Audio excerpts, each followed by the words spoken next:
We live in a binary universe. By that I mean people in the universe are pretty much two-sided. Things are only considered good or bad, light and dark. People can only be good or bad. Ideas can only be good or bad. But is that really true? I don't know. It's just how people feel because it's natural. I noticed this when taking psychedelics. Doesn't mean it's not real. Like, just because psychedelics are, you think of them not being, getting you to reality. Nah, this shit's real that I'm talking about. Have you noticed this? Like, if you noticed how, like, people only care about something if it's either really good or really bad. I'm not saying mediocrity doesn't sell, but it doesn't sell. Nobody talks about mediocre products. They do, but it's not as memorable. Like, how was that concert last night? Well, how about you make up your mind? How was that acid trip? How was that comedy show? I do stand-up comedy. I'm not that good at it, but compared to most people who do it, I'm half decent. But no one tells me when I have a mediocre set. Like, no one's ever been like, hey, real okay set tonight. And if I do bad, usually no one comments because it's really obvious. No one needs to be told when they're bad, unless they're really delusional and open to constructive feedback. I love getting constructive feedback. I'm a very strange comedian. And it's hard to call yourself a comedian when you don't make any money doing it. Like, I lose a ton of money and self-respect and other people's respect and potential employment opportunities from comedy. But I still do it because I love it, dude. It took me 7 years to decide if I love it or not. And by that, I'm talking about stand-up comedy. Before that, I just liked it. But nah, stand-up's really fucking fun. Even when you bomb at it, that's fine. Because you deserve to bomb. I lose nothing by bombing. I never blame the room, even if the room clearly sucks. I like seeing if I could be funny anywhere. But anyway, I'm a really weird comedian because I don't have material. I just write thoughts in my phone, and sometimes I say them on stage. That's my process, and I try to make sure it's funny. Like, usually I just improvise though, and make fun of the host, other comics, the audience. It's a bad look. It's a really bad look. If you're a pussy. No. I'm not a bully. I only make fun of people I actually like. Otherwise, like, why would I do that? Why would I just start beef with somebody? I like to find the people who don't like me, and I ask them why they don't like me. It's fun. Rejection isn't that bad. Like, if you take your ego out of it, it's not that hard. Like, just look at yourself the way other people see you. You might as well get used to it. Like, I reject friendships all the time, dude. I'm an asshole. Someone wanted to start a podcast with me like a year ago. After like 2 episodes, I was like, yo, you're not cool enough to work with me. They got really mad.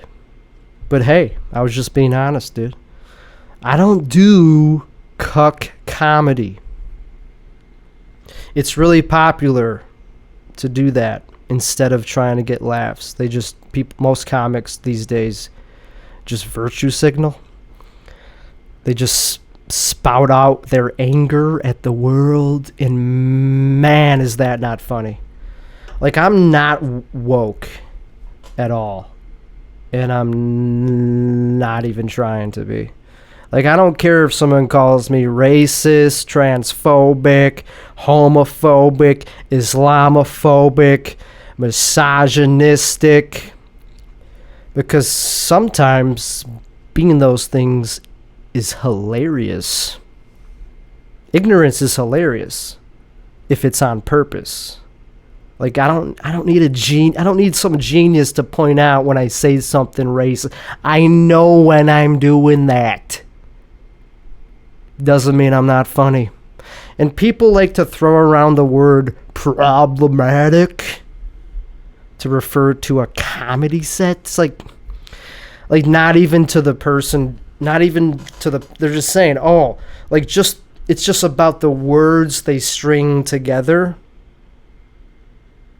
in the context of an attempt at comedy. Man, if you do that, like if you call someone problematic based on a comedy set, man, problematic people actually do problematic stuff. They don't just say things. That's just my opinion. Like, I don't think ideas and violence are the same. I don't believe in hate speech. I believe in hate crimes. But words? Fuck you. Fuck you. Like, I got into a debate, which I often do. I often get into very heated political debates because we live in a city where I live in a place where people are kind of like in an echo chamber. So if someone kind of goes against the grain and actually challenges you on your echoey thoughts that you get from the mainstream media, people really get caught off guard. And so anyway, the debate was about white supremacy. And I was on the side of defending them, white supremacists, obviously, because this is a podcast called Scary Ideas. Doesn't mean I agree with white supremacists. I just don't think it's okay to punch someone just because they have a certain opinion. But I don't know. I don't want to talk about that anymore because I'd rather wait for someone to call in to debate me on that. It's a hot topic. Like, we're about to cover a lot of those tonight. This is a hot pod.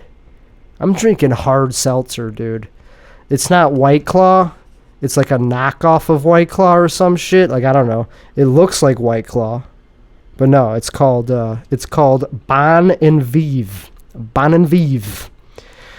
And they're not a sponsor, but they would be if it was higher than 4.5%.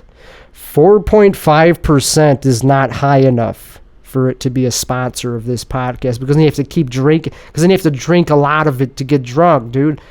This is Chicago. Chicago, people say all the time, they say, oh, Chicago, it's a drinking city. Like, yeah, get used to it, dude. Don't judge. Like, yeah, we drink, like, it's normal here to drink 5 drinks at least per bar. Not per night, per bar. Because you see, in Chicago, you go to one bar and then you wait till it closes and then you go to a 4 a.m. bar. And then when that closes, depending on how the night's going, you go to a 5 a.m. bar. So at each bar, you drink at least 5 drinks. Like, it's not unusual. It's not unusual to drink more than 15 drinks in a night in Chicago. 15 drinks is not that much if you're from here. There's all these people who do not know how to do it well. They come in here and they learn the hard way. Yes, they do now. Yeah. If you've never been blacked out in Chicago, you're not a true Chicagoan, dude. Like, if you don't know your limit on booze and you're in Chicago, what are you doing? Don't you realize this is a place where people never grow up? This place is like Neverland. This is like a place where you just act like you're in high school until you're dead. Chicago, dude. What, you didn't know that? Yeah. So if alcohol's the drug of choice, which for now it is, you should be an expert on where you're at. Like if you're overdoing it, you don't want to just stumble home. I think it was St. Patty's Day or something like that. I saw somebody just in the street, like just literally sleeping in the street, like glued to the street. They had to be like scraped off. They were blacked out. It was on Belmont Avenue near Halsted. Not a place you want to sleep. You don't want to fall asleep on Belmont Avenue. At least not near Halsted, because that's a very busy area. You will get hurt. But that's what happened. Someone was literally like they were already asleep on Belmont, and then his buddy was like literally like peeling him off the street, like as if he was like glued to the street, like one of those rubber hand things that you slap, those really gelatinous rubber hand things from the 90s that you get from vending machines. So anyway, thanks for tuning in, dude. Thanks for tuning in to Scary Ideas. This is the 4th episode, dude. I got the pop filter tonight because I'm trying to get up my game, dude. And hopefully, if you want to call in, you're free to do so. The number is, I'm going to post the number for all you guys right here. There's the number right up there, dude. It's a 773 number, dude. We're legit. We're from Chicago. A lot of people who live in Chicago are not from Chicago. And man, do they love to shit on their home state. I'm just talking like the people I meet. Like the people from Chicago, they have nothing to talk about. But if you're from, like people from Chicago are very proud of being from Chicago. I get it. That's cool. I'm from the suburbs. The suburbs get a lot of flack.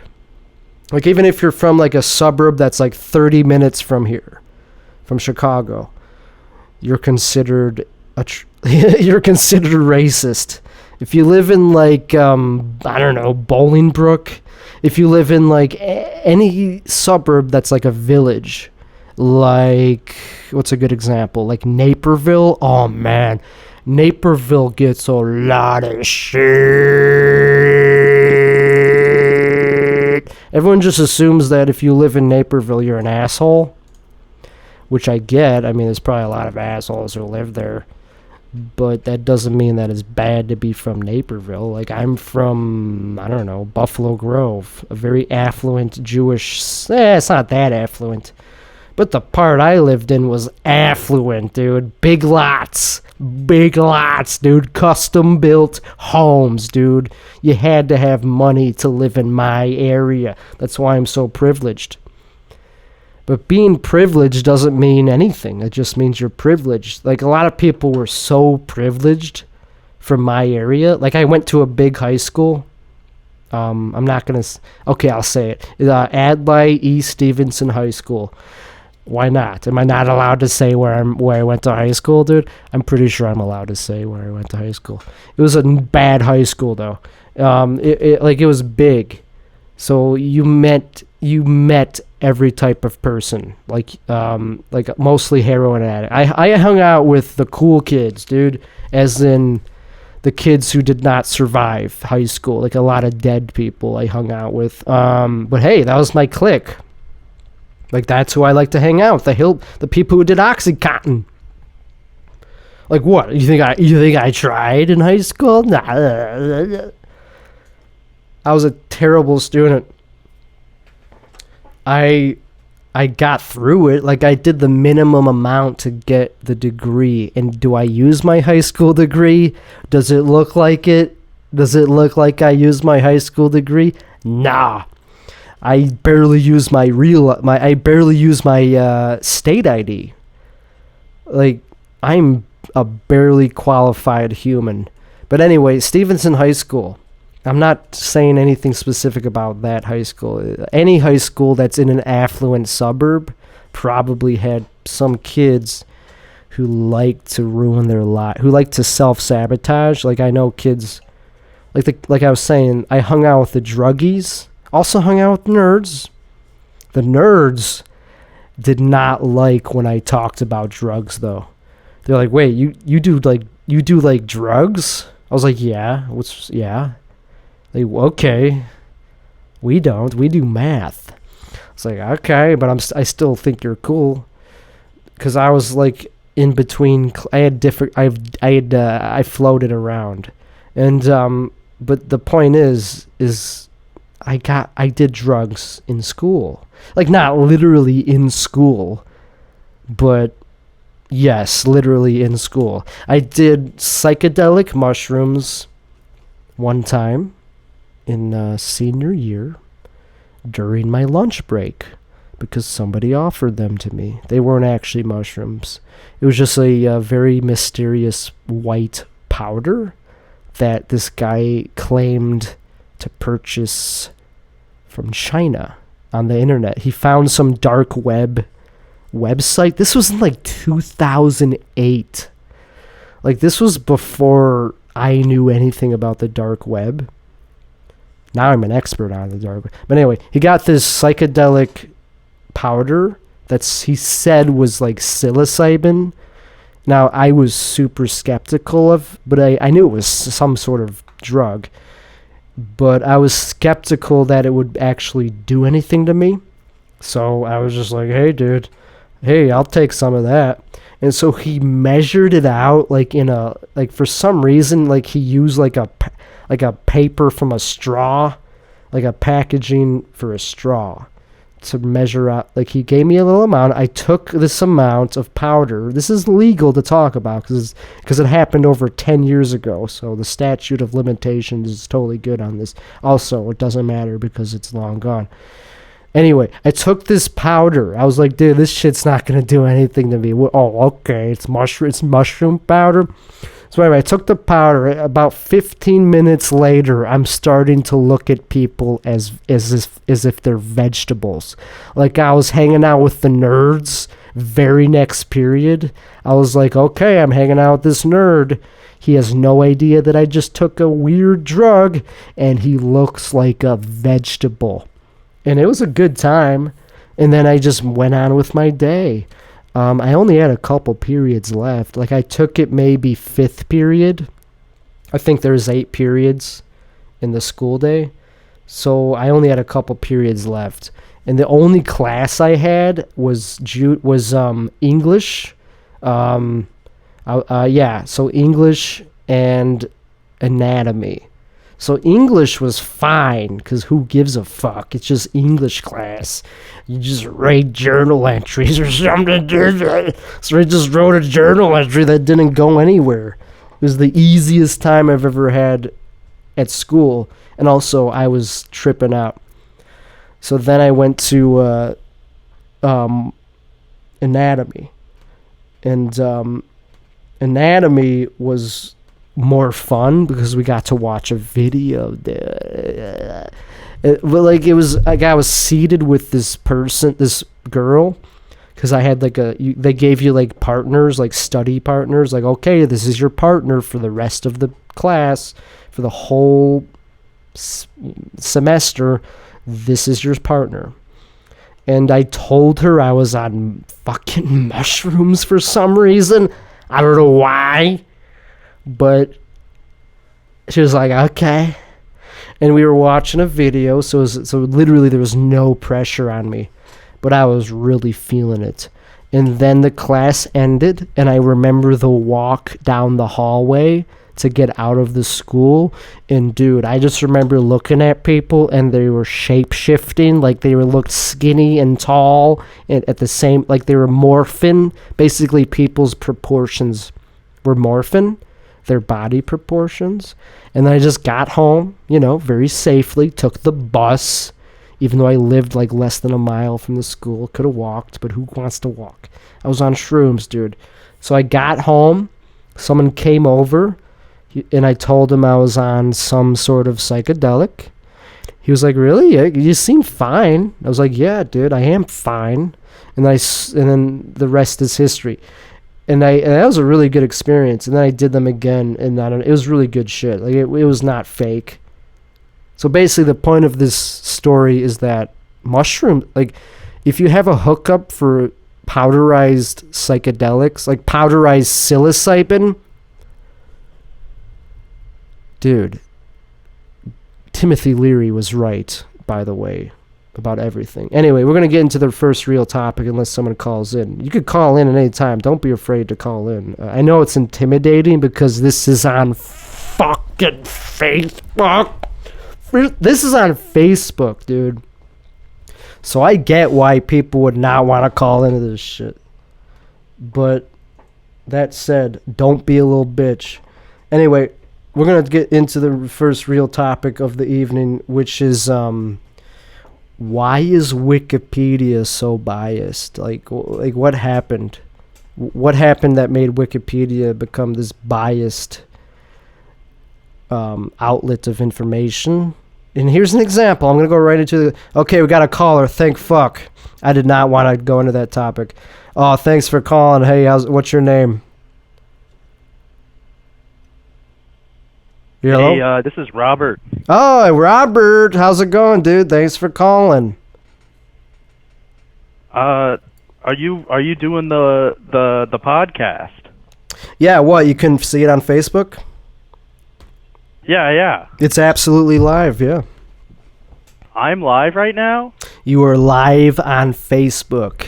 How's it feel? Oh, okay, that's crazy, because I'm watching the stream and it was like a few minutes behind, so you were talking about some other shit. Yeah, there's a delay, but you know how it is. You know, it's showbiz. Yeah, we know, you tech guys like you and me, we know how this shit works, dude. Dude, yeah. It's good to have you, though. What are you doing right now? I'm doing nothing. I'm at my house. I'm in my kitchen. Oh, okay, yeah, it's still early. My dad called me today, and he was like, "Hey, I'm in Chicago." And I was like, "Okay." And he's like, "I'm coming over to your house." And I was like, "Okay, that's fine, I guess." And he shows up with like a big cigar, and like goes out on my porch and starts smoking a cigar, and just like is like, "Robert, my brother has cancer and he's dying. Ooh. And I'm old as fuck, and also you're poor." Damn. I was like, "Cool, yeah, cool, good points, Dad." Yeah, it's a pretty heavy thing to just unload on you. Yeah, man, that's fucking scary ideas, dude. Out of the blue. Like, okay. Yeah. Yeah. Which one affected you the most? It's like which one did you actually care about out of all those things? I don't know, man. The cancer thing is kind of whatever. Like, that's just what happens when you get old. You get cancer, you die. Like, so that's fine, I guess. But Pretty he much. has a point. I've been unemployed for like 2 months, and he's like, you can't do that kind of stuff anymore. You're a man. And I'm like, yeah, I guess like technically he has a point, but I don't know. I don't care, man. So he's saying you're a man in the sense that you gotta man up and like get a job, or do you mean like it's a gender thing, like that men are more responsible than women? Did you take it that way? Oh no, he just meant like in a not like a gendered thing. Nah, just in a get your shit together thing. Yeah, my dad's old, but he's not like, why don't you have a wife? Okay. Why aren't you fucking and making kids for me? So he's not like pushing the gender norms on you. No, dude, my dad, he raised me gender neutral, man. Really? I can't. He cut my walls were covered with pictures of dicks and pussies, man. So to help me, no, he didn't raise me gender neutral. He's old as fuck. Yeah, there's no way, because gender neutrality is like a new thing. Yeah. Yeah. But anyway, he's not enforcing that normativity onto you, though. He just wants you to get a job because he looks down to you as like a millennial. Well, I mean, like, it's not like I'm like taking shit out of his pocket. Like, I'm just living off of my savings. But he has a point. He's like, yo, I'm old, and like you need to like prepare for me being old. And I'm like, yeah, that's probably true. Right. Yeah, the pressure onto like even me, like I have baby boomer parents as well, and shit, like to be responsible for them on top of being responsible for my own financial security is too overwhelming. Totally. It is, man. It's Unless so he, weird. It's like some. I love. Yeah. Apparently, we're both Confucian boys. oh, We love our filial piety. that sounded intellectual. What you just said. That just means you're really about your parents or whatever. Ah, yeah, I don't know, man. Like I do have good parents. They were very good to me, and I feel like it's a thankless job to be a good parent. Totally. Yeah, yeah. But Also, I think people put the bar too high on parents, man. It's like most people have like your parents are fine. Like even if you don't fucking get along, they're probably fine. right. Are your parents divorced? If you want to indulge, if you want to say that, I don't know. But they got divorced when I was really young, so it's not Uh, really a thing, you know. It's just kind of like the normal for me because they got divorced right. when I was like 5. Oh, I see. Do you think that? I mean, I'm sure it still had some psychological. I don't know. Like you're a comic, and I feel like comics very often have divorced parents. I don't, You don't? but I'm still a comic. I don't know. Yeah. Do you think I don't there's? know. I don't know. I don't really know. I don't really like keep track of which of my friends' parents are divorced or not because Yeah. like as far as like how it affected me, I mean, there's no control in that experiment. Like it's just the normal for me. Mm-hmm. But geez, dude, like, do they expect you to be Do they expect you to help you out? So it sounded like he wants you to get a job so he could help pay for caretaking, or is it also It's more like just in case like shit hits the fan. You know what I mean? okay? Yeah, yeah. Like, Not would like not like not like I need to be like sending them money or something. yeah, it's not just money. Like, it's also just actually like putting in the time and effort to actually visit them, Yeah. take care of them, because they probably have their own money. Like my parents have their own money. Yeah, and like I think my dad's whole thing is like he has like 3 siblings, right? Hmm. One of them is like schizophrenic and blind. She died recently though. Hmm. Then he had a brother who was blind. Schizophrenic and blind. Yeah, right. What a trip. That is a trip. Yeah, yeah. You can't see shit, but you're like hearing a bunch of shit. I guess is what's going on. Holy shit, that is sad. I feel for Yeah, them. she was funny though, dude. She was like Mhm. funny when she wasn't like totally nuts. Mhm. But like what he did, so like he and then his other brother was just kind of so a blind brother, blind schizophrenic sister, and then like another brother who's just kind of a fuck up. So Mhm. like he's just been like financially supporting all of them his whole life. So he's just kind Okay. of like he's a little tired of it, I think. So do you want to get into anything scarier than parents? You want to talk maybe a little about politics? Yeah, man. What do you? Yeah, yeah. What? Sure. So, What are you talking about? well, last time I talked to you, it was at Cole's Bar, the most.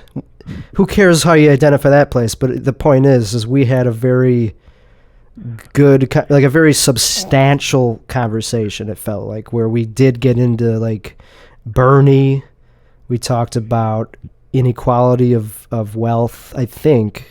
I'm trying to remember. Yeah, I don't even. yeah. Do you even remember this conversation? I kind of remember it. I kind Cool. of remember like Oh, yeah. talking about the like I remember particularly discussing like the difference between there being like so I think everyone should have health care, Mhm. but not even necessarily out of like a moral obligation, like because like it's hard to argue that sort of thing. I think it just makes practical economic sense.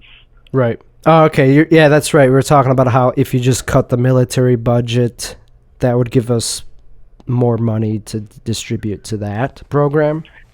Yeah, yeah. Which can sound like fucking crunchy or whatever, but like the military budget is so bloated at this point that it doesn't quite like correlate to its actual effectiveness anymore. It seems like it's a little bit over the top.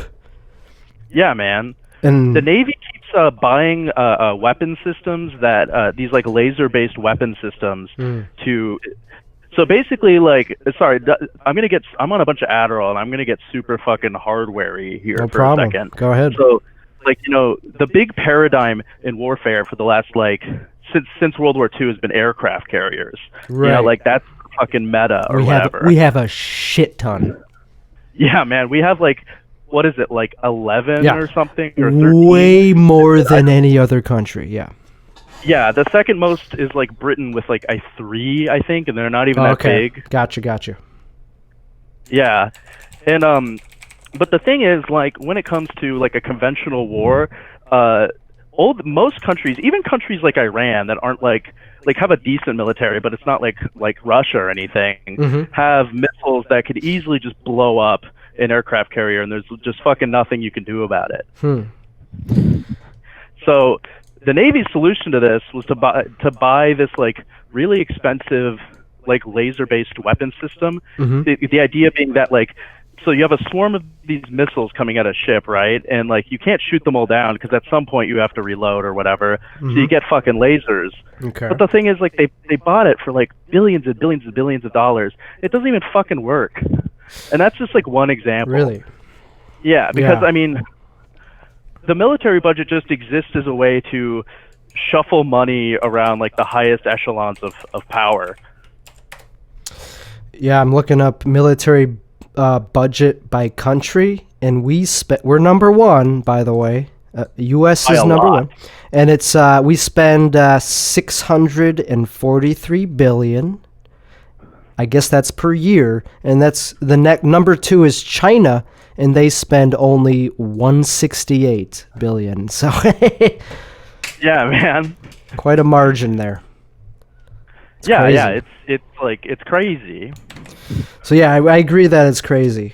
And then that's a great topic. Just talking about the military budget, because I don't know that much about it. And the aircraft carriers seem to be the pinnacle of weaponry, but that's as far as we know. We don't know what they got. Yeah. We don't know what they got like under wraps, like at Area 51. That's why the people want to raid it. Yeah, man, we're gonna get all the fucking secrets out of there. Yeah. And aircraft carriers are especially important for what the U.S. does, which is power projection, which is just a fun word for imperialism. So you fucking take an airport anywhere in the world and blow something up. So imperialism, that's a scary thing to you? I mean, it's weird because you can kind of almost call anything imperialism, right? Okay. Like it gets thrown around a lot, especially amongst like leftists. Right. But what I think of when I complain about U.S. imperialism is our like active destabilizing of different countries around the world, which then just they don't help us, they just fuck us over. Okay. I see what you're saying. Yeah, imperialism basically just means an emperor. Yeah, I had to look it up. But it involves, I mean, it sounds scary to me too. Like when any country becomes an imperial force that's like so dominant that you have to either bow to them or override them. It's like, yeah. That's kind of scary. And then the foreign stuff, the foreign aid that we're given, that we're kind of doing, you're saying that it usually bites us in the ass. Yeah, I mean, the way we position ourselves politically, I'm mainly talking about two big areas, like obviously the Middle East, but also in Central America. Like, so take like someone like Donald Trump, right? Like Donald Trump, basically what he got elected on was xenophobia and like immigration, right? I'll go with you on that for the means of this conversation, for the context of what you Okay, even if you don't agree with that, I guess my point is like immigration to the U.S. from Central America has increased not because people just like really fucking love America and want to live in America. It's not like some American dream shit. It's this all has like material explanations. It's because a lot of countries in Central America, on and off for the last 40 years have been just so fucked with by the CIA and U.S. like corporate interests that a lot of them are basically unlivable. Like, for example, there's all these people. Remember that whole like caravan thing when everyone was like Fox News was like, "This is a fucking caravan." Of course, man. I remember that. Isn't it kind of still going, or is that tapered? Is that over? I mean, that wasn't really like that's like the thing about the whole caravan thing is like. So that was propaganda. It's like a constant stream of people. You know what I mean? It's not like one big like. I gotcha. Like army or like horde or something. You know what I mean? But it like it runs well, especially like that was right before a midterm election. Yeah, that is how they framed it for sure. They framed it and they showed pictures of like, okay, they're going over this bridge. We need more. Yeah. They were going into Mexico, and Mexico's like, well, what do we do about it? And it seems like in the end, Mexico kind of sided with Trump. I thought they were like, kind of, because they're mostly from Central America and South America, right? Yeah, they're mostly from. Most of them are from Honduras. That's right. Which is because I don't remember if we talked about this, but in 2009, Honduras elected a sort of leftist, anti-American government. Okay. And the United States was like, no, don't do that, and helped a guy overthrow the government and installed like a very far right military junta that has like really close ties to the cartel. So for the last like 10 years or so, Honduras has just become poorer and poorer, more and more violent due to like this government repression, and also just the whole economy basically being geared for it just turning into a giant fucking plantation for the U.S. So it's when you say right, leave because you can't live there. When you say right wing and you say that they're restraining, it sounds. Would you use the word fascism to describe that? I guess fascism is like a fucking weird word, It is. So is socialism. So is all these labels are very hard to pin down. Yeah, like I almost associate fascism with like an aesthetic more than anything. Okay. You know what I mean?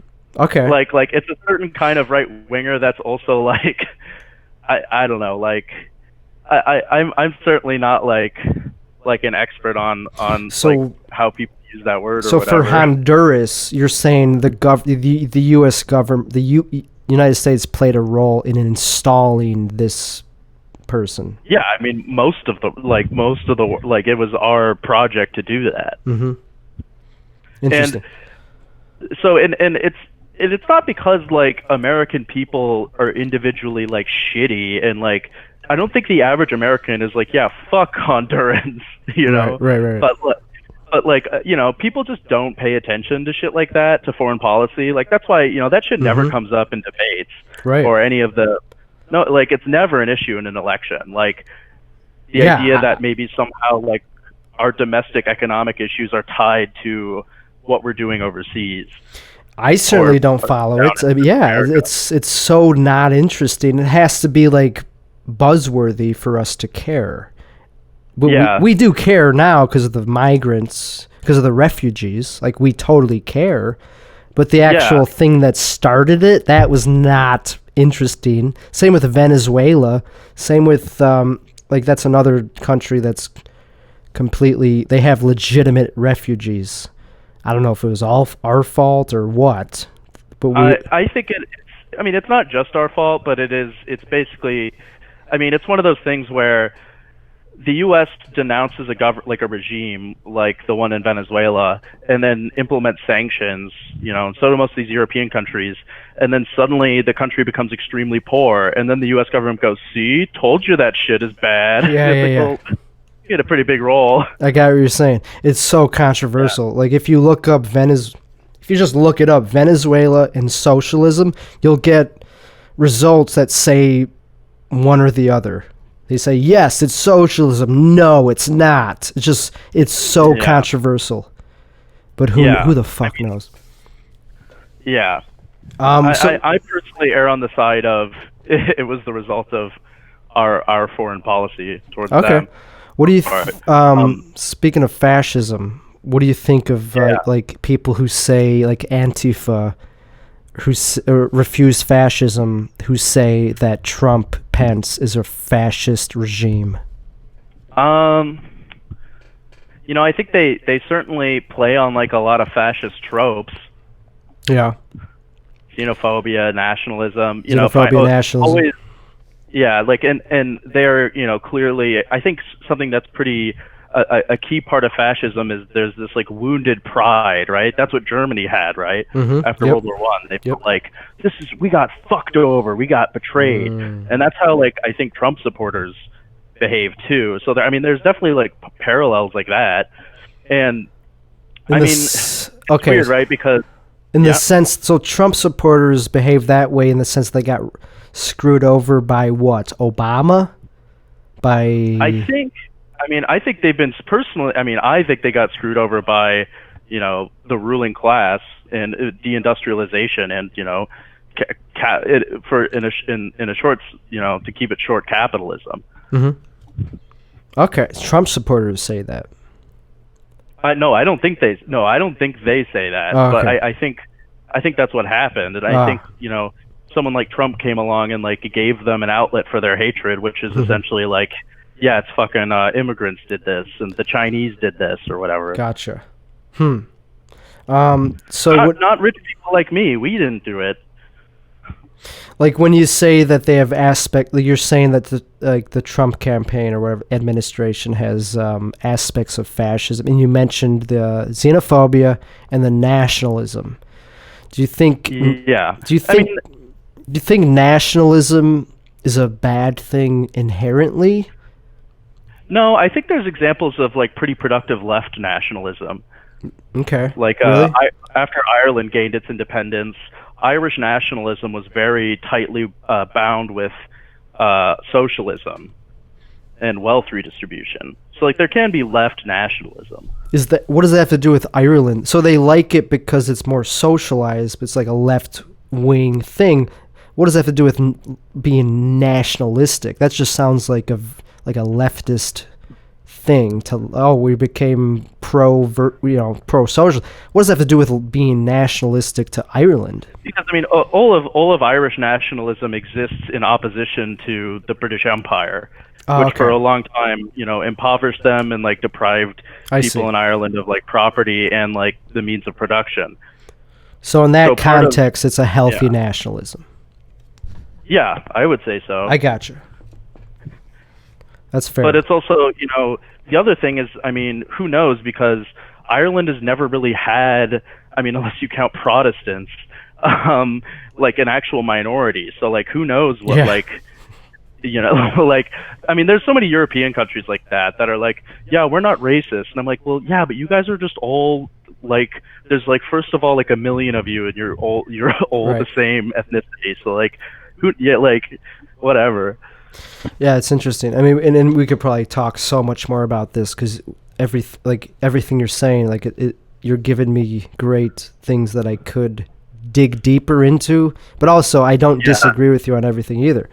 So I feel like there's common ground here. But also, the thing about nationalism, like I do get kind of affected by people who by people who are anti-American, like people who shit on patriotism.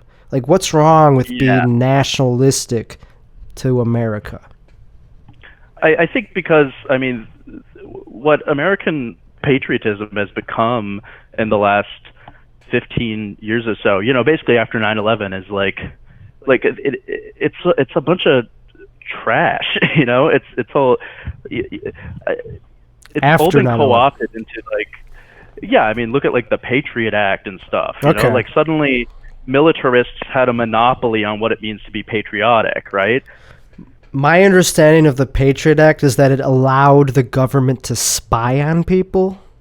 Is that true? So that I think is bad. I don't like being surveilled upon. I don't know why it was called the Patriot Act. That's not patriotic to be spied on. So I agree with... But I think that's an example of why some people dislike patriotism, because they see it as a word that's thrown around to justify shit like that. Oh, okay, yeah. If you're using it to connect with that, that's ridiculous. I don't know anyone who defends the Patriot Act. Yeah. But being patriotic towards America, I don't know. That's where I think there is some merit to that because we live in this country that has this unique constitution that, you know, these Western ideas of like, oh, you know, free speech and don't let the government tell you what to do. Limited government. Like, I think there's some beauty to that. So if you're patriotic to that aspect, I don't see anything wrong with that. Like, freedom of speech, I think, is beautiful. Yeah, I mean, I think we have the same stance on freedom of speech. Oh, really? Like, You think so? yeah. What do you think probably. about... Do you think ideas can be inherently violent? I don't really know what that means. I don't Me really neither. like analyzing anything historical in terms of like. I think a thing really popular amongst conservatives and liberals right now is like viewing history in almost like magical terms, where it's like ideas are the driving force behind things, which is just something I don't agree with. It's always material shit. Okay. It's always wealth and power. It's not, Okay. Yeah. I agree that the ones with the most power are the ones actually who have the best, the real say in things. But also we have this system of government that allows checks and balances, which I think also there's some beauty to. Like Trump, there are people who absolutely think he's a fascist, but he has to go... So far, I don't see any true evidence of that. Like, he's done many executive orders that I would not agree with, like many that I think are nuts, but still, fascist, like, he still has to go through Congress, you know? Yeah. I mean, I don't really get too hung up on the fascist thing because, like, it's you know, it's that old thing of, like, what's the definition of a fascist? It's just anyone you don't like or whatever. Pretty much. Just, I don't yeah. Just like how people use the label alt-right for anyone they don't want to listen to. Yeah, I think that happens too. Yeah, like, I mean, like, okay, I'm not like a fan of Joe Rogan, but I don't think Joe Rogan is alt-right. Like, Nah. people are like, alt-right podcaster Joe Rogan. I was like, dude, he's just a fucking So you like agree a with dumb me? Yeah. MMA guy. So you absolutely see it the way I see it. It's like, it's such a cop-out to just call someone alt-right if you, that you don't want to listen to. So that's great that we have common ground there. And I did agree with you on a lot of stuff during this call. Yeah. Also, yeah, man, I don't know. I don't know who's a fascist. It's so hard to know because it's such a vague term, just like socialism is a vague-ass. It's ridiculous. Yeah. Times are ridiculous. Also, last time I talked to you, we talked about alcohol and quitting alcohol. Is there anything you want to talk about there, or is that too personal? Oh, no, I'll talk about that. Yeah? Where to start? I'm very bad at it. I'm very bad at quitting drinking. I don't know. Like, do you have any questions? Have you made the real decision to quit in your heart? I have, like, once or twice, you know, and I made it, like, 6 months, I think was the longest. Oh, okay. But, you know, I have difficulty doing almost anything in long term. Me too. Absolutely. I feel like we're just going through life and we grow. We just go through the day. It's like, okay, today I feel this way. Do I want to fuck it up? Do I want to hurt myself? Like, anyway. Sorry, I'm drinking right now. Sorry? What are you drinking? I'm drinking hard seltzer. You got fucking White Claws in there? Not White Claw, but like a knockoff of White Claw. Okay, nice. It's pretty good. Yeah. It's all right. So yeah, like to make the decision to quit drinking, you have to have like a really good reason, I think, and also it has to be like your religion. Like that's why the 12-step involves religion, because it has to become this dogmatic thing. It's like, yes, I don't drink. No, yeah. You have to I was going to AA for a while, and like, like it's religious, but they do a good job at keeping it ambiguous. Like, they're not like trying to convert you to a specific sect of Christianity or something. they're just like, whatever you want, just some kind of thing. Right. The reason I bring that up is because like, even if you don't believe in anything, the reason I think it's relevant is because you have to treat it as a life and death thing, like religion. Yeah. To actually quit. Yeah, to actually quit. Yeah. Very seriously. And you need, like, support and shit. Absolutely. Man, I hated going to AA, man. AA was a bummer. Yeah. I get that. I totally get that. Like, I remember the first time I went to an AA meeting, I left and immediately got smashed. It just made me want to drink so much. Exactly, because it's like a religion. You have to either commit or fucking... That's how I look at it. Because I did not consider quitting drinking until I had a grave reason, like a life and death reason. Like I got diagnosed with epilepsy, and they said, if you drink on this medicine, it could give you a higher chance of having a seizure, and seizures are bad. You don't want to have a seizure. So that was why I quit drinking for a year. Yeah, dude, that sucks. My roommate had a seizure recently. Oh yeah? Yeah, it doesn't have epilepsy though. Weird. He just had a seizure. Yeah, that could happen. Yeah, it's out of nowhere. That's scary. It is scary. All right, this has been dope talking to you. Yeah, it's been very fun. Do you do this every Saturday? Yeah, I haven't really nailed down the permanent recording date, but yeah, it'll probably be... Yeah. But yeah, thanks for calling, dude. What else are you doing tonight? Anything planned? I guess Andrew Shanklin is having a birthday party. I might go to that. Oh, nice. Very cool. Yeah, man. I'll see you at Mike's this week, hopefully. You said his full name. Oh, yeah, I did. Well, whatever. It doesn't matter. He's one of those people, like, I say his full name for some reason. Yeah, it's not like you just said anything about him. You just said it's his birthday. So anyway, but yeah, thanks for calling in, dude. Yeah, of course, man. And I will see you around, dude. You're a good guy. Yeah, dude. Have a sick night, Tim. Thank you. Hold on, I can't figure out how to hang up. All right, there we go. Peace. I like awkward phone. I like when it's... Yeah, that was awesome. That was a great call. I think someone tried... No. Anyway, the phone lines are now clear, and that was a great first call for the night. Someone else said they were going to call in, so if you want to do that, now would be a good time. In the meantime, I'm going to keep talking about the topic that I kind of almost started talking about. It's this guy right here, Owen Benjamin, dude. He's a comic who used to be considered just a normal mainstream comic. Like he's friends with Joe Rogan. He knows all the big comics. Oh, thank God, we're getting another call. Oh hell yeah, it's Rory. How's it going? The roaster. Hell yeah, dude. I was really impressed with Ethan's political analysis. Ethan's? You mean Robert? Oh, is that who it was? Yeah, that was Robert. But anyway, so you were impressed with it? I was impressed with it. There wasn't a whole lot that I disagreed with. Yeah, I actually thought it was very reasonable, yeah. Yeah, very reasonable. I want to ask you, what is the difference between, in your view, between nationalism and patriotism? Because I feel like a lot of these definitions get really contorted. Yeah. And it's very hard to distinguish between the two, oftentimes. Yeah, good question. I think nationalism is just a loose term that just means, yeah, I love my country.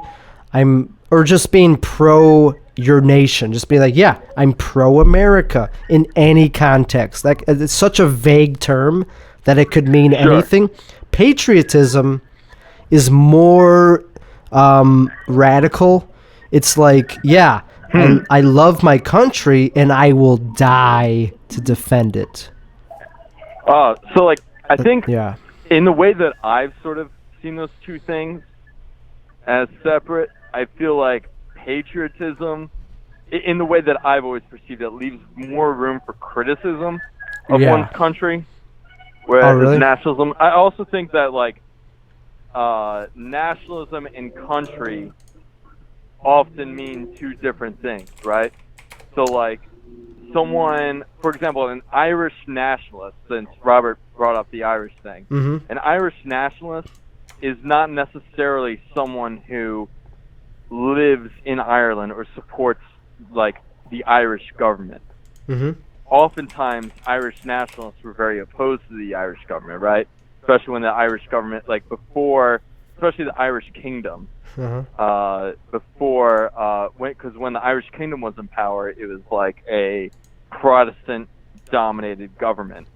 And to be an Irish nationalist generally had connotations that you were siding with the Catholic majority. Gotcha. So, or like a black nationalist, for example, is different than is very different from an American patriot, and a white nationalist is different from an American patriot. Yeah, yeah, it seems like they are very similar. I mean, yeah, nationalism seems like it has more of a negative connotation. Well, yeah, I mean, like, and I don't know, like, it might just be pure semantics, but yeah, we generally associate nationalism with, like, in the way we currently use it, especially in America, with, unless it has some prefix, like, you know, Irish nationalism, Palestinian nationalism, black nationalism, we generally associate nationalism with a right-wing connotation. Yeah, definitely. And especially far-right connotation. Yeah, patriotism is kind of easy, but either one of them both have negative connotations, like I was saying on the last episode. Like, if you literally look up the definition of patriot on Google, it'll tell you that one of the synonyms is xenophobe. Yeah, it's pretty but patriot, that's what you call war heroes. Well, I mean, like, the people that are currently, like, there are a lot of, like, far-right groups that call themselves, like, patriotic militias, for example. Yeah. And they generally have far-right sympathies. Yeah. You know, they're xenophobic. They tend to be bigoted against minorities, black people, Muslims, immigrants. They are generally not very kind to women or LGBTQ people. But what if you're not? What if you're not that? What if you're just a patriot who is not bigoted to minority groups? I think that exists. I think you could be... That does exist. Yeah. Like, because what is... Yeah, so you agree. So that's why I think it's weird to just say, oh, yeah, it's the same thing as being xenophobic. Right. Well, I think, like, oftentimes words, especially words that have, like, I'm drunk right now, so I'm trying to think of the words to use. Me too. The words that connote a certain, like, identity are often defined not by the way one intends to use them, but by how other people identify them. Yep, exactly. And that's the whole problem. Like, people conflate Is things. it a problem, or is it just like reality and just something you need to deal with and sort of navigate? I don't know. Like, I feel like I'll give you, like, all these words are just used as weapons, basically. Like, I don't give a fuck if I'm a patriot or if I'm a American Western chauvinist or if I'm a nationalistic person. I don't give a fuck. I just care if I'm actually problematic. For me, I try to, like, be more, like, I try to focus on myself, making sure I'm doing the right thing. Exactly. If I fuck up, then I have to deal with it. Maybe that'll benefit the group in some way, but I don't seek, like, I try not to have such a group-based, like, tribal mentality. Well, that's exactly what I was about to say. Yeah, I'm for individualism. I don't care what your identity is. Like, it means nothing to me.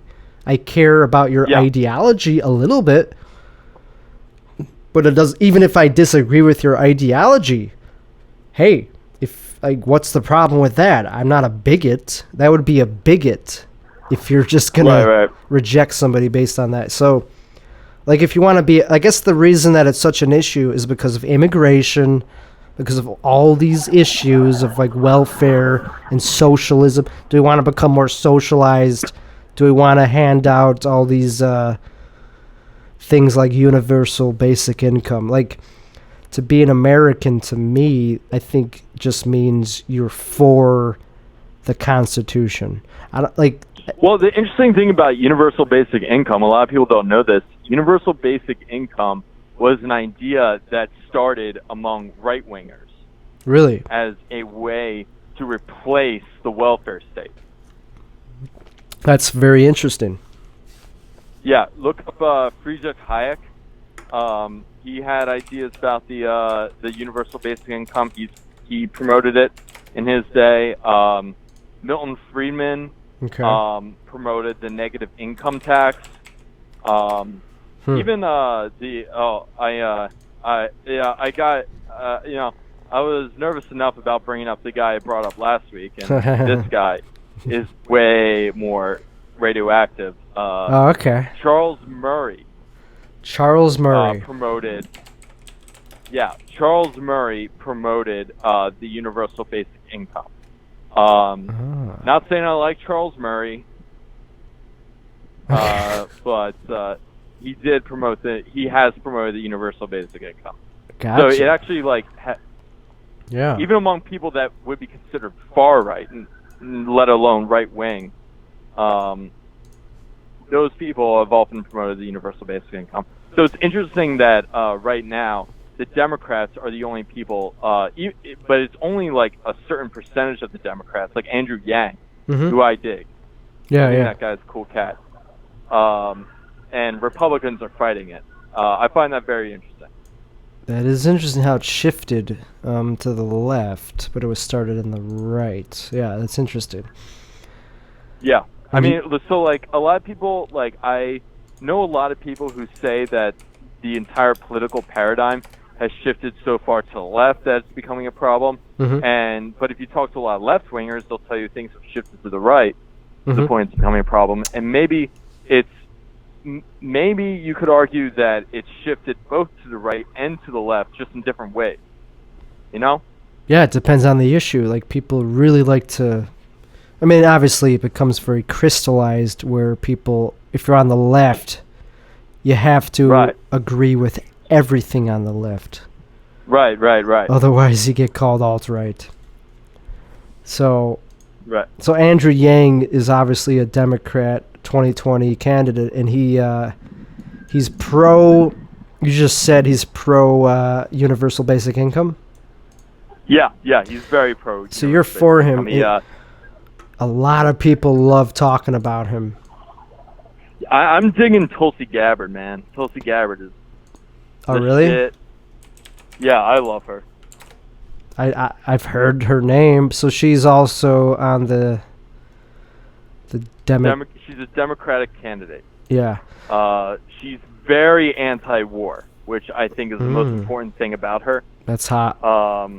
I think that war is the most destructive thing that the United States government currently does, other than Samoan. Mass incarceration. And she's Hindu. That's hot. She is Hindu.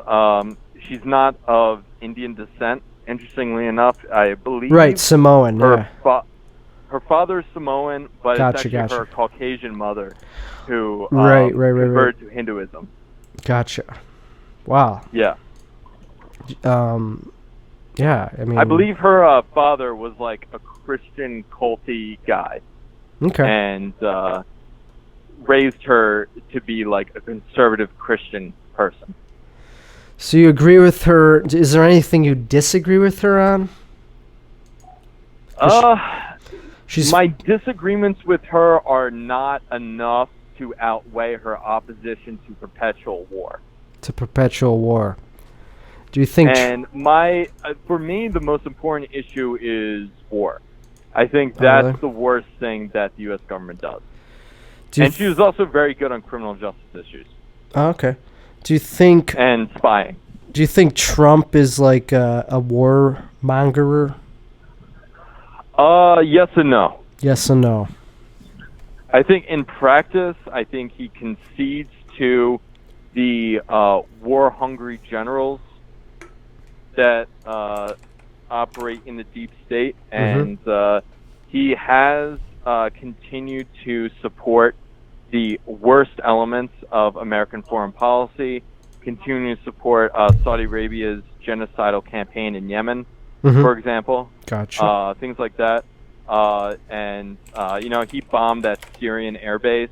Gotcha. And what's interesting about that latter example I gave you is that it was the first time that many people who are associated with the Democratic Party called him presidential. He was presidential when he rocketed a Syrian airbase and further escalated tensions with Russia.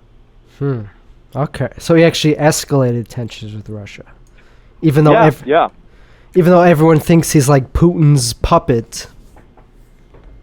So, I think that Putin definitely favors Trump. At least initially, he favored Trump in the election. Yeah. But I think Trump, at least there's a popular idea. I didn't make this idea up, that Trump is so afraid of being considered Putin's puppet that he's willing to side with the forces within our government that are extremely hostile to any Putin-associated regimes.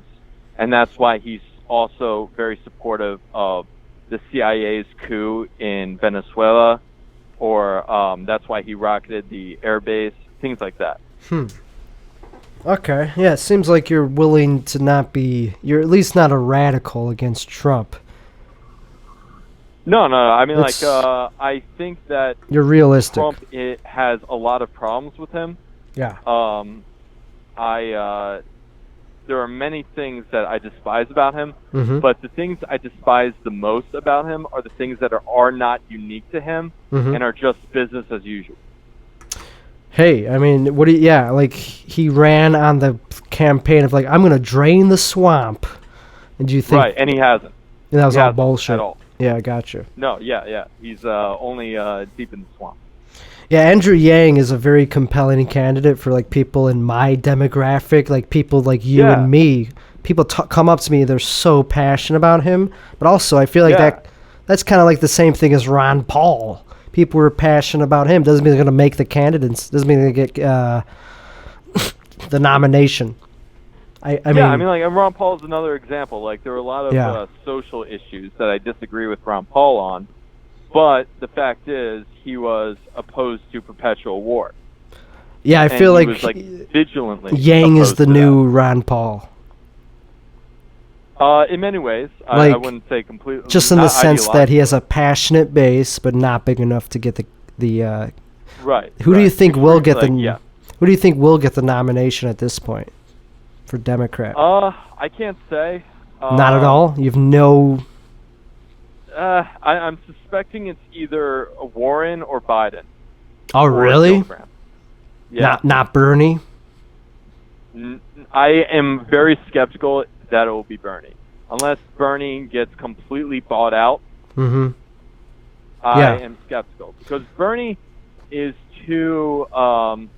even though he has capitulated to a significant extent to the Democratic machine, I don't think he has done so to the point that they'll nominate him. Maybe they'll see him as a tool, because he did end up nominating. He ended up endorsing Clinton, even after it was proven that the DNC rigged the election against him, and he just capitulated and ended up endorsing her anyway, which I think was weak of him, but he probably had to do it for lots of reasons that we don't fully understand. Is it okay if I put you on hold? I have to go to the bathroom very badly.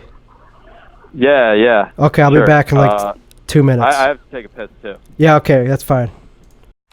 Okay, Dave. Hey there, you still there? Hey, 1 second, I gotta get out of this bar. Okay.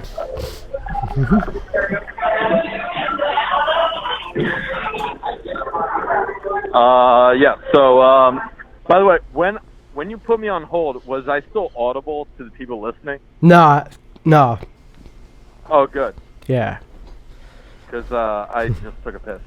Yeah, me too. There's no way I wanted people to hear what was going on during that shit.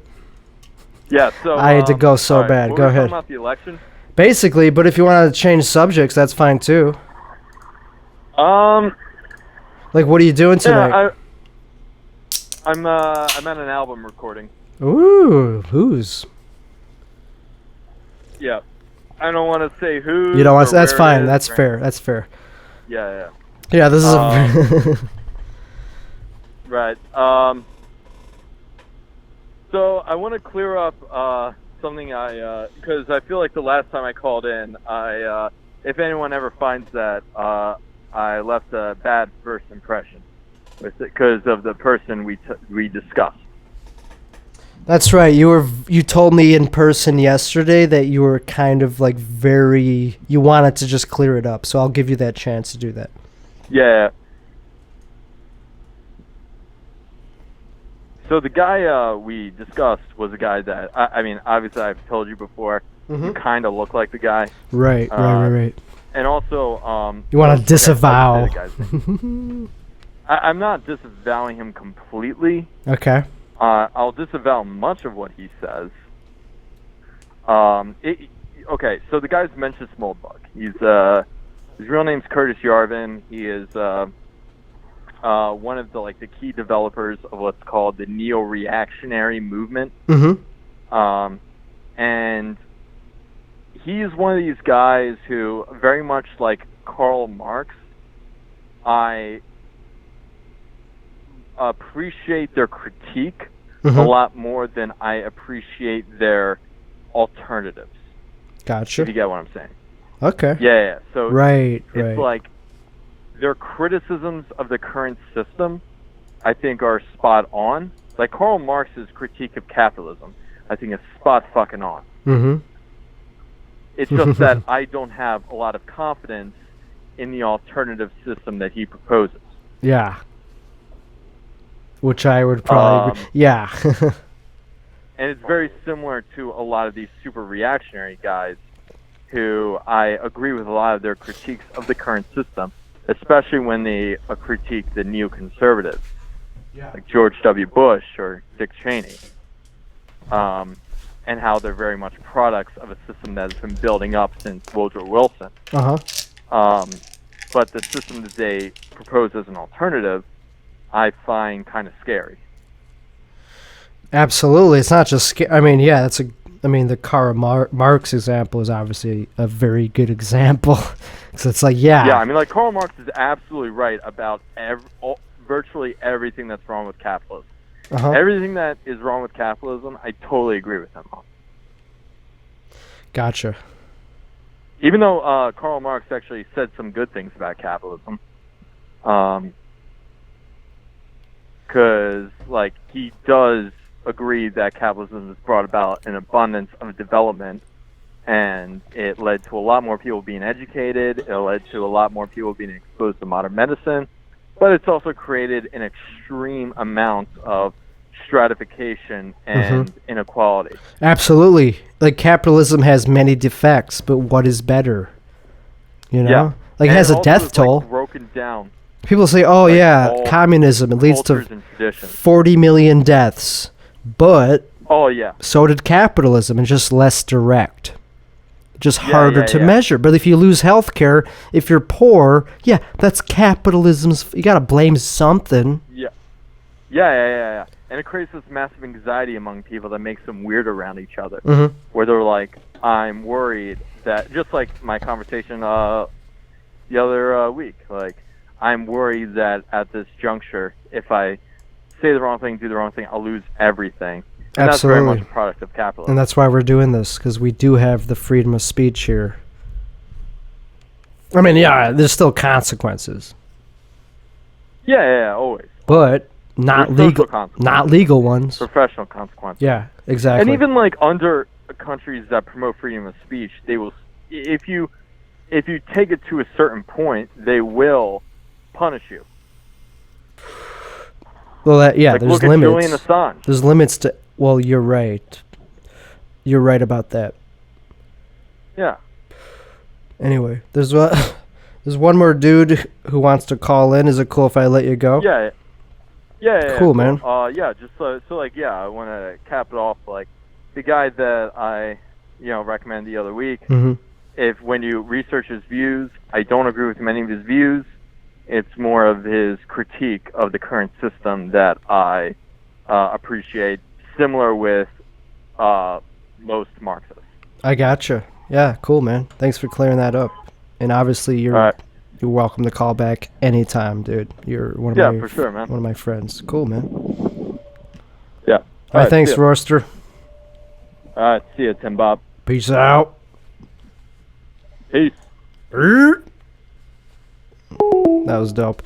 So anyway, that was our second caller for the night, and man, did we actually get into real conversation there, dude. Like, I didn't even have to talk about what I actually wanted to talk about on this podcast.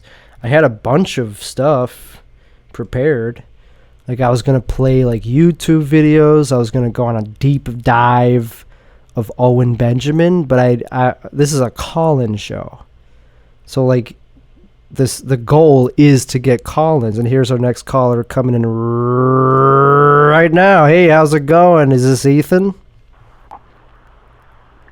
Hey, Tim, how are you? What's up? This is Ethan? Yeah. Cool, dude. How's it going, man? So, today I just wanted to talk about the Weather Underground. Yeah. Have you ever heard of them? So, I have not heard of this. So, what is it? Well, sure. So, the Weather Underground, in the 60s and 70s, there was a lot of left-wing political violence. It's kind of tapered down a bit. You had the Black Liberation Army and the Weather Underground, and some people loop in the we'll get to that later. But the Weather Underground kind of was set apart by their I would say their viciousness and also the extent to which like everyone involved in the Weather Underground has managed to like live a really normal, comfortable life, free of punishment after their participation in the Weather Underground. Oh wow! I was curious because this is scary ideas with Tim Weisselbaum. I'm always been curious, to what extent people, what do people think about political violence, and whether it's appropriate and under what circumstances. Yeah. It's definitely a very touchy question. Yeah, absolutely. But the Weather Underground, they did a bunch of things. Just give two big ones, right? They did an ROTC building bombing. Okay. Just like young kids, they tried to set off a bomb in this ROTC building with the goal of, the U.S. Army is an organization of fascists, to that end they did that. And then there was the more famous one was the Brinks truck robbery, where they killed one Brinks guard and two police officers to steal $1.6 million with the goal of creating a new country in the southern United States as like a separatist movement. Wow. And the leadership, all of them have gone on to be like professors. So Bernardine Dorn is now a professor at Northwestern. And Bill Ayers is a retired professor of education at UIC. Their son, Chesa, is now running for district attorney in San Francisco. It's just this real kind of interesting group. So these motherfuckers, these leftists wanted to start their own nation within the U.S.? Yeah, well, what they wanted to do actually was most of the stuff they did was in concert with like black separatist movements, like the Black Liberation Army, the Black Panthers. But they took things a step further. I think most people are pretty sympathetic to a lot of the actions of the Black Panthers and Fred Hampton and really? Stuff like that. But in terms of the violence, the violent acts. Well, you have to keep in mind, like, okay, Fred Hampton. I think with the case of like somebody like Fred Hampton, it really was a war. Like you hear leftists talk about, they declare war on the U.S. government. And sometimes it's a little bit hyperbolic, but like somebody like Fred Hampton was, he was assassinated basically by the police department in a covert raid, and they later tried to cover it up, and it was this whole thing. But basically, I'm much more sympathetic to them than I am to the Weather Underground. Gotcha. Yeah, I mean, the Weather Underground, you know, they really had this. Their philosophy was pretty incoherent. At one point, they endorsed the Manson family. Are you familiar with the Charles Manson and those crazy guys? Enough to comment, yeah. Yeah, I mean, the Charles Manson, you know, they killed Sharon Tate, and that the Manson family members did, and they did all these brutal murders. And Bernadette Dorn, this is the law school professor, ended up endorsing them. And actually, the Weather Underground incorporated a salute with 4 fingers, which was to signify the use of a fork in the murder of Sharon Tate and her friends. Gotcha. Right.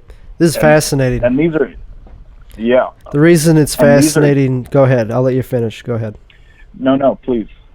Oh, I was just going to say, the reason it's fascinating to me is because I feel like this group is clearly on the left, but they're also disavowed by the left.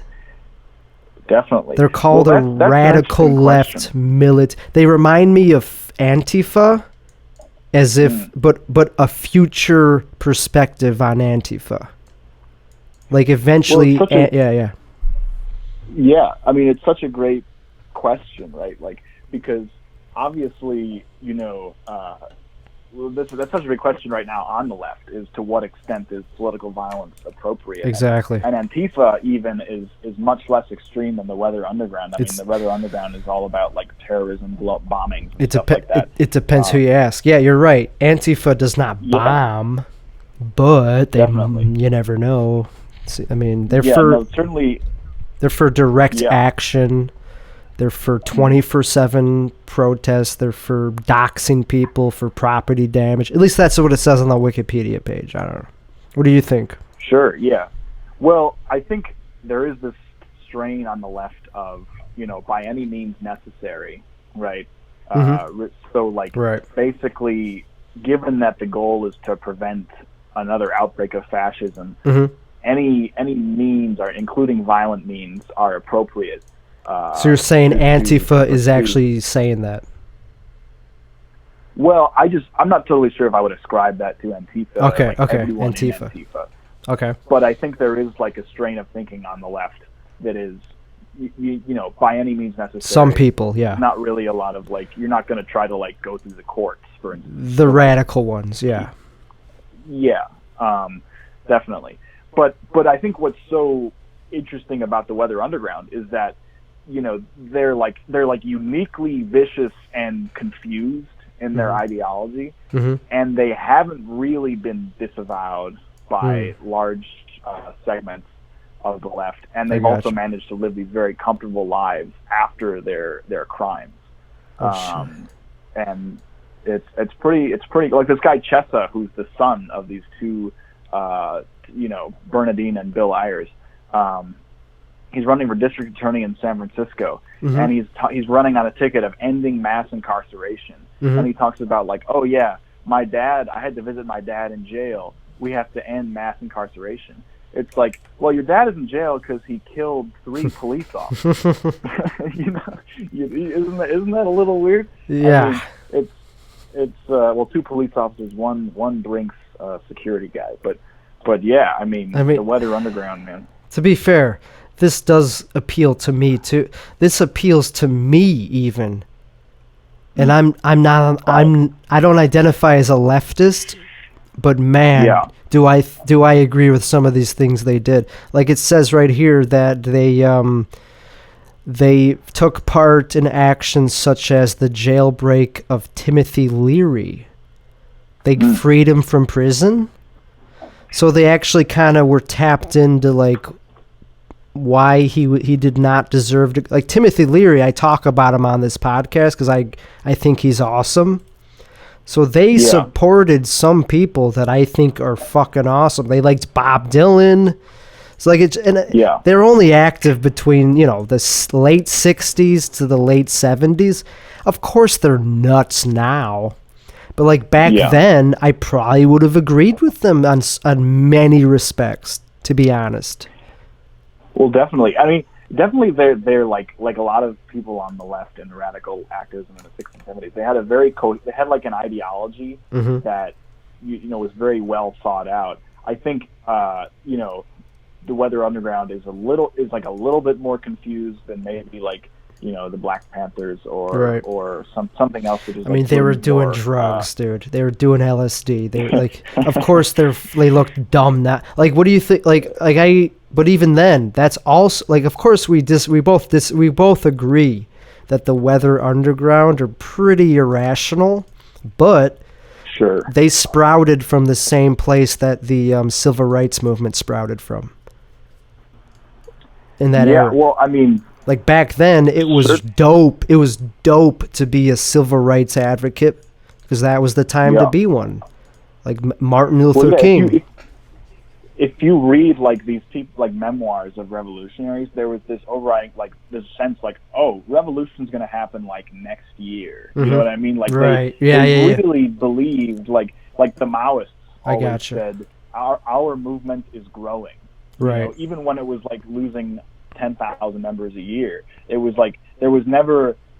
People really truly believed that the communist revolution was right around the corner. So all of these actions kind of made more sense in that light. That's what started the war, the Vietnam Wars. People feared communism just like it was around the corner. It's what causes people to become radicalized, I think, in any sense, is when you think that the danger is just around the corner. That's why people are anti-Trump or anti-anything. Even Trump supporters are delusional about something. They're afraid of socialism or communism. Yeah, I mean, yeah, definitely. Like, there's certain ways the media was able to like give you the idea that certain things are right around the corner. Like if you were paying attention to like the news during Obama's tenure, it was like Sharia law was going to come to America within, you know, and it was like that was never going to happen, you know. But it's just. You don't think so? People have their not in this country. Yeah. Of course, that's a rational thing. It's just around the corner. Yeah. Sure. Yeah. But that worked on Trump supporters, though. That's why people now who still think that Sharia law, those are the ones who are the most noisy right now because they actually do fear Sharia law. Yeah. Yeah. Some of them. No, it is. I think. Well, you know. I don't personally. I don't personally fear Sharia law, but I do think Islamophobia is a term that is, I mean, sometimes it's okay to be critical of Islam, not to Muslims, but to Islam. What do you think? Sure. Too scary? I mean, this is definitely it is a touchy topic. But that's why, it's fine if you want to talk, because we're jumping around. Yeah, I mean, I don't know. It's tough to say. I think certainly there are a lot of people who are, you know, like bad faith on the right who will complain about the effects of Islam, and they're not really serious. Like, I don't know, like Sam Harris and he's not on the right. Quillette. Yeah. Well, yeah, that's true. Yeah, I guess it all depends on who you talk to. Right. Because I think he's the one who I would cite as one of the most rational people who would actually give you real examples of why it's kind of like, I don't believe in the whole. This is kind of on this political test of when you take the political compass test. They ask you, do you think some cultures are better than others? And this is very touchy. Yeah, no, definitely. But I think yes, some are better than others. The thing with a guy like Sam Harris, you know, is you kind of like, I don't know, or like every now and then he'll get called on like a fact, you know, and then the thing that's kind of like interesting about him and like Rory just mentioned like Charles Murray is they'll get called for like misrepresenting some fact about, you know, Muslims or the state of like race and IQ research, and they're sort of left. Do they talk about that? Do they talk about race and IQ? Well, Charles Murray does. Oh, he does. Yeah. Yeah. And it's sort of like, I think a lot of the scholarship is not good. And then when they get called on this fact, you sort of, when you realize that they're not like arguing in good faith, like they're not careful scholars, then what does that leave? What explanation does that really leave other than some sort of prejudice? You know what I mean? But I mean, you know, I definitely think, I mean, I've listened to Sam Harris, you know, I think he can be pretty articulate, but I get, you know, I also have my share of, you know, grievances against him. I totally agree with what you just said about being a scholar versus being prejudiced. Because I try not to be prejudiced. I want it to be based on knowledge and real life and true, just reality. Even if it's on like when you're talking about race and IQ, that touches on like scientific racism, which I think has been debunked. If something's been debunked, then I don't want to subscribe to it. But if something's true, but also happens to be controversial, then I will acknowledge it, even though it's fucked up. Like I'm not for scientific racism, but there's facts that are true that make you look bad just by saying them. Sure. I mean, yeah, there's definitely like, I don't know, certainly within like the centrist part of the Democratic Party, there's not a lot of like, there's a lot of uncomfortable conversations that are not being had. Exactly. You know?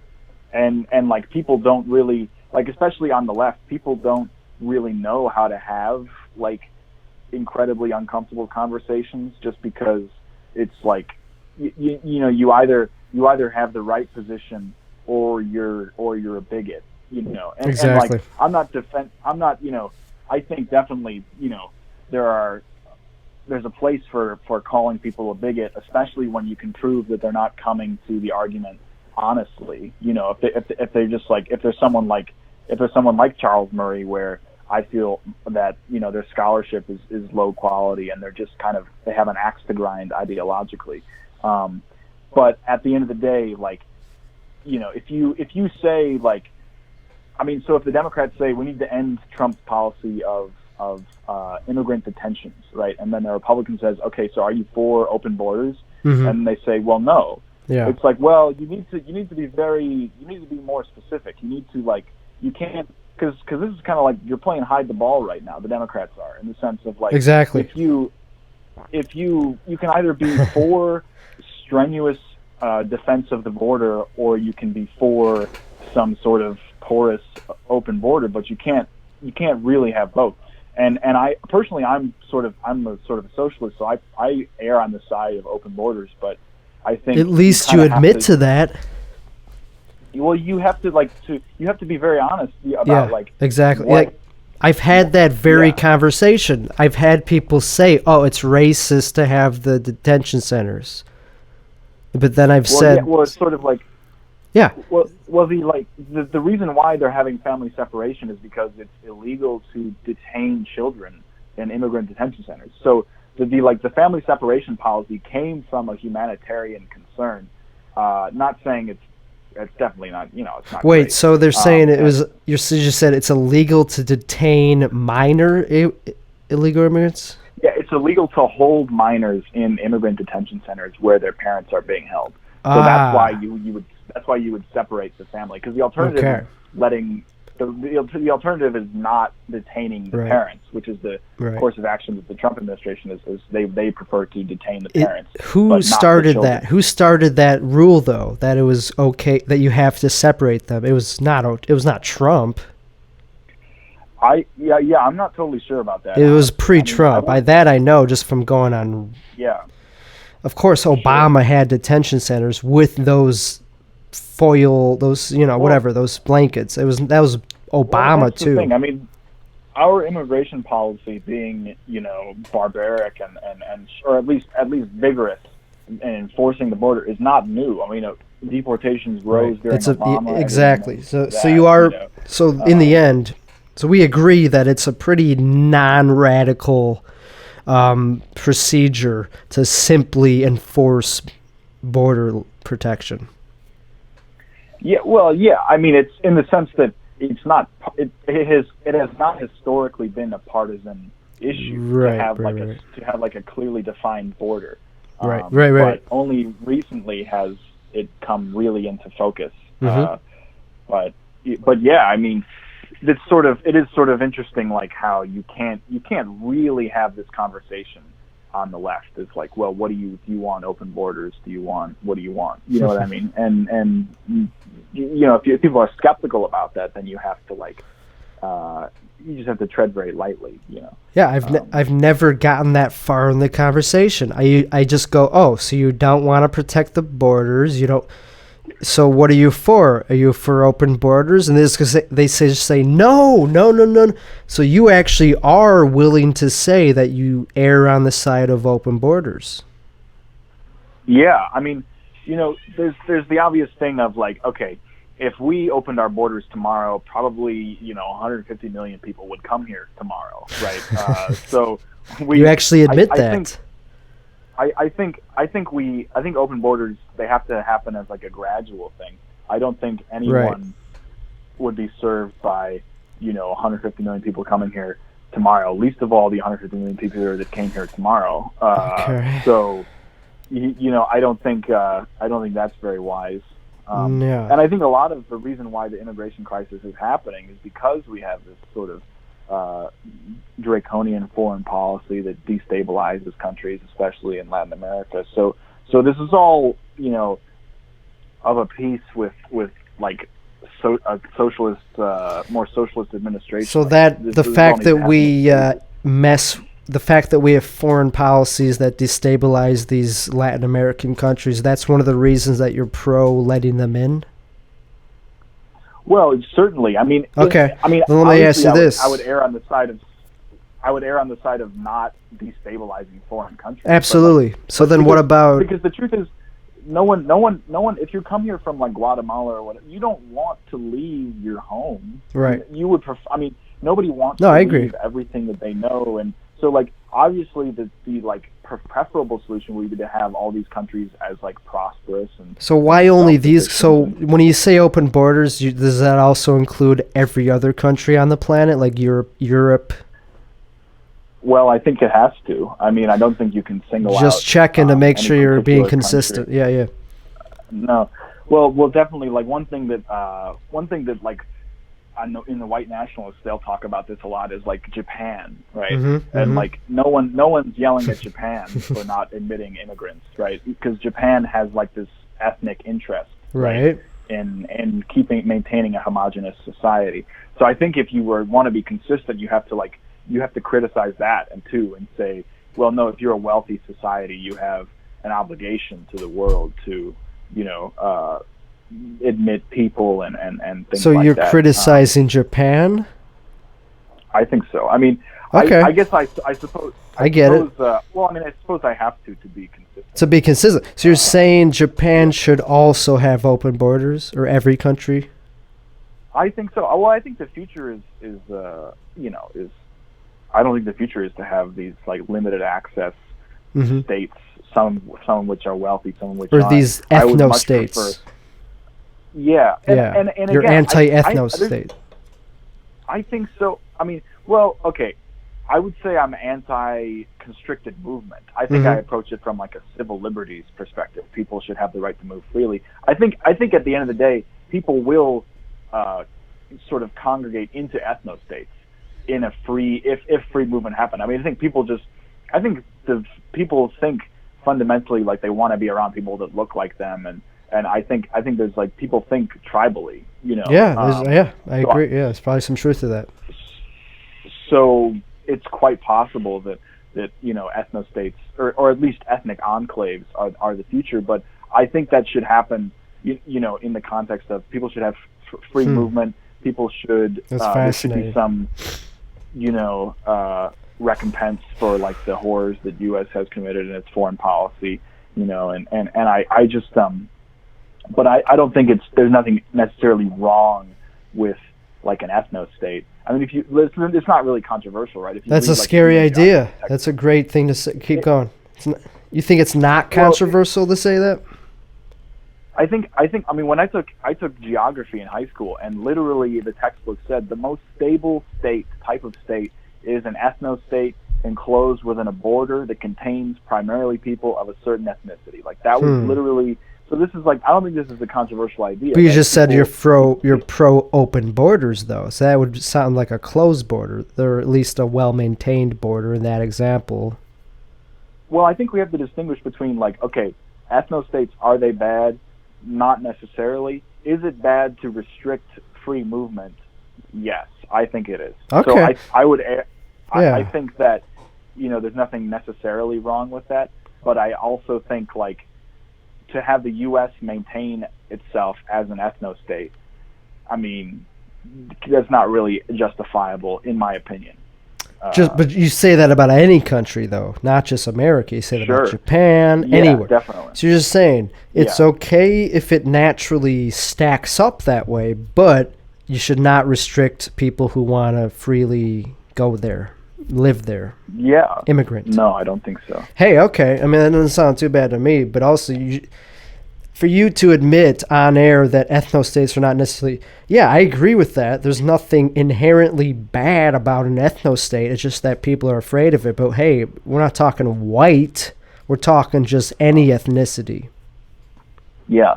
Well, I think people get, they get the white ethnostate is like, that's talking about scary ideas. People really hate that. That's the scariest. I think a white ethnostate is indefensible in the U.S. situation just because we basically have all these ill-gotten gains. Like, if there were no such thing as absolutely, white supremacy or no such thing as the global North, like this, then the idea of a white ethnostate wouldn't be necessarily bad. But the fact is, we have these massive power imbalances, ill-gotten gains, et cetera, et cetera. I mean, whether you like it or not, America is right now not an ethnostate. It's very diverse. So of course I don't want America to be just one ethnicity. I think that's boring. It's one-dimensional. Like, nobody, I don't know anyone who's for that except for white nationalists. But I don't think anyone is. Yeah.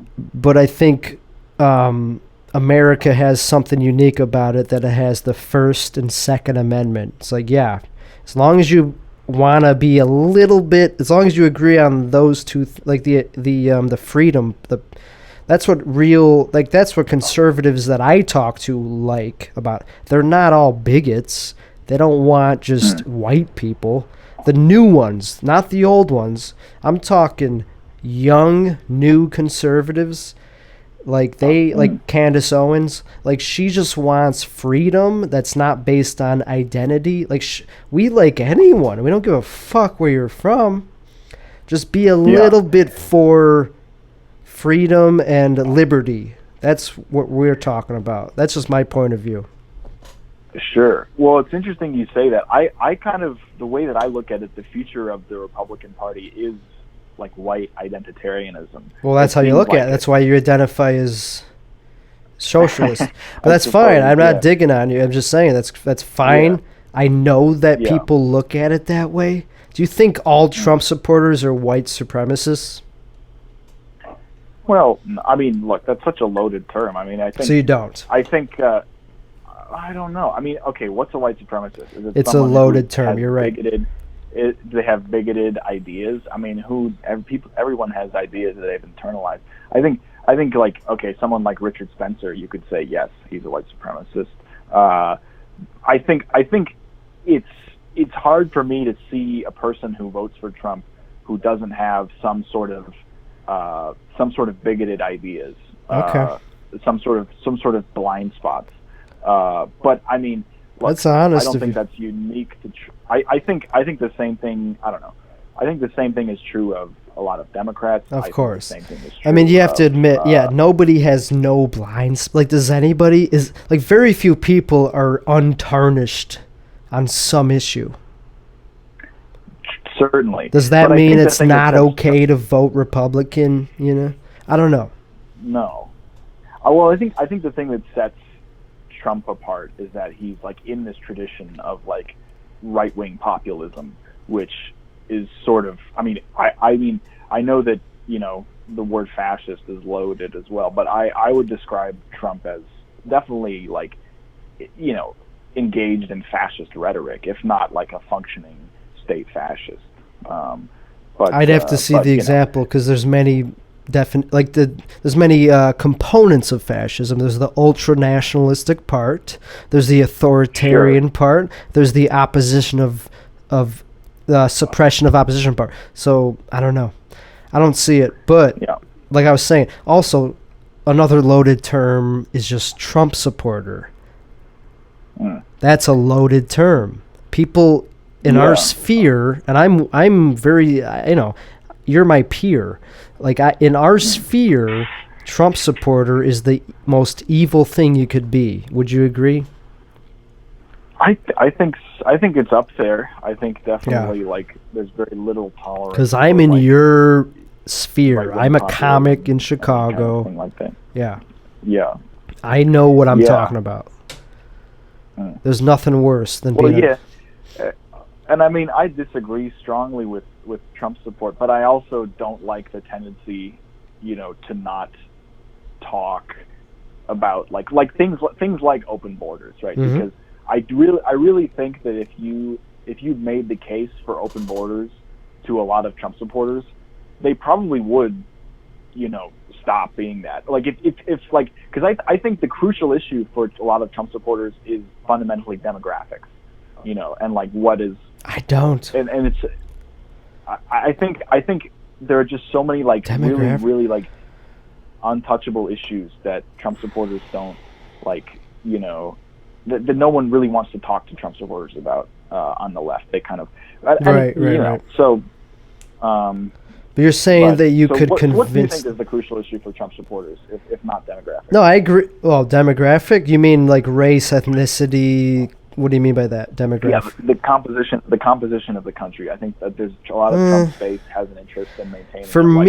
For me personally, it's more financial contribution, and also American. Like I was saying, just believing in what we kind of believe in America. Like America was founded on a few very critical things. It's like not letting some monarch look over us and tax us unfairly, and being free, having liberty. Like if you believe in that, then I'm for anybody coming here, but also has to be legal. Unless you have refugee status. I'm open-minded. Like I could be convinced, but that's where I'm coming from. Like, I don't look at it as demographic. I don't look at it as ethnicity or what the name of the country is. I don't give a fuck. As long as you're down with what we're about and you are willing to go through the legal process. That's it. I guess that's what I meant when I was sort of what I meant when I said demographics is like, I feel like there's a sense in Trump's base that in order to preserve things like civil rights and freedom of speech, you need to make sure that the population, a majority of the population supports those things. And if you have mass immigration from countries that don't, have those kind of civil liberties, then it's doubtful that the U.S. will be able to maintain those civil liberties. Right. Is that a fair like? So when I say, you're saying if they when I talk about, go ahead. If they come from a place that doesn't have those civil liberties, then we shouldn't want them. I guess you'd have to rephrase it.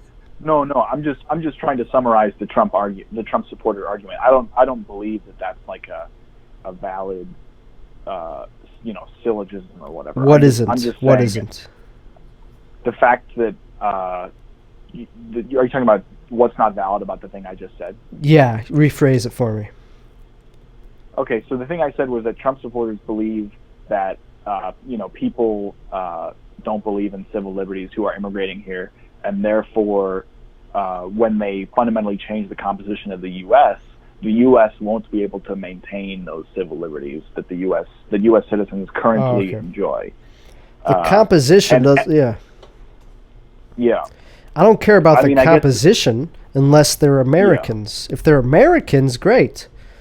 Like just like Norway, just like all these other countries maintain their cultural identity, I want America to also maintain, and it's just an idea.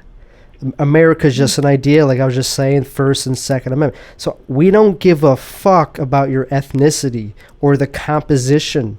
We just care about what, if you believe in that, the freedom and patriotism and the liberty. And if, like, I'm not huge on, like, you don't have to, like, fully,